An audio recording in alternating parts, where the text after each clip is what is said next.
I remember I interviewed somebody on my podcast, and I wish I could remember who it was, but they said they measure success by how many hugs they get in a deal. They were investors, and they didn't care about the money as much as they cared about the hugs. I love it. And he said every single deal that he's ever done, he always gets a hug, and that's his goal. That's his goal. And I thought, man, that is so smart, isn't it? Yeah. Because when you have that attitude and that's your perspective and your goal to get a hug from them, you'll win every time, right? Yeah.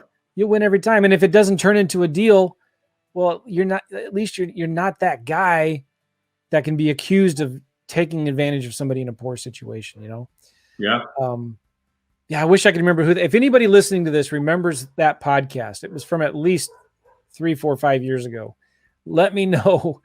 I've got, I'm approaching 850 episodes, I think. Woo! That's a big number, Joe. Yeah. So anyway, you want to talk about hugs for a second? I have just a quick little story about a hug guy. Yeah. In a little town called St. Charles near us, good little, perfect little blue collar town, right? A small little ranch. He said he does rehabs for a living. This guy who came to me with a deal, right?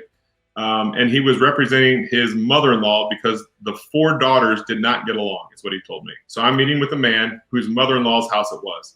And at the end of it, I said, why am I here? You said you do rehabs for a living. He goes, Phil, if I bought this house, rehabbed it, and made a penny, I would get big bad word at every family reunion from now on out. I would get cussed out at every family reunion from now on out because I did that to grandma or did that to mom, right? And he's like, so a man that even has the skill set to do these rehabs because of the family dynamic sometimes would rather have somebody like me come in, and just because,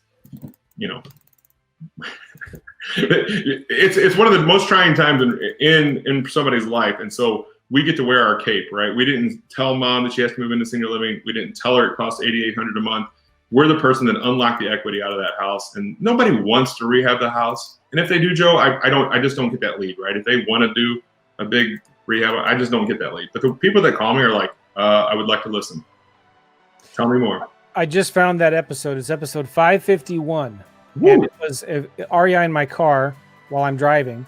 Yeah. And so I was talking to somebody, and I talked about my conversation with that somebody in episode 551. It was, he measures success by a hug.